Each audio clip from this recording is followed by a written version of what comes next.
اتوار کی چھٹی گزارنے جب میں اپنے گھر گاؤں گیا تو اپنے والد صاحب کے کمرے میں ان سے ملنے گیا تو خلاف توقع ان کے ہاتھ میں اسمارٹ فون تھا اور وہ واٹس ایپ یوز کر رہے تھے۔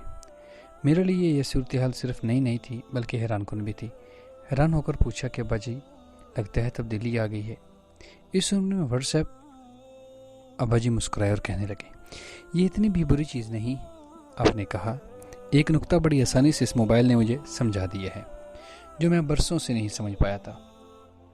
میری حیرت میں اضافہ ہو گیا کہ ایسا بھلا کون سا نقطہ ہو سکتا ہے جو ابا جی کو اسمارٹ فون سے سمجھ آیا۔ درخواست کی تو تفصیلات بیان فرمائیں۔ ابا جی بولے میں 10-12 دن سے دوستوں کے ساتھ واٹس ایپ پہ رابطے میں ہوں۔ جو دوست 1-2 دن رابطہ نہیں کرتے ان کے نام اور پیغامات بہت نیچے چلے جاتے ہیں، اتنے نیچے کہ میرا ہاتھ تھک جاتا ہے سکرول کرتے کرتے، اور جو رابطے میں رہتا ہے وہ لسٹ میں سب سے اوپر رہتا ہے۔ عرض کیا ایسا ہی ہوتا ہے، اس میں کون سی بڑی بات ہے، یہ تو ہمیں سالوں پہلے پتا تھا۔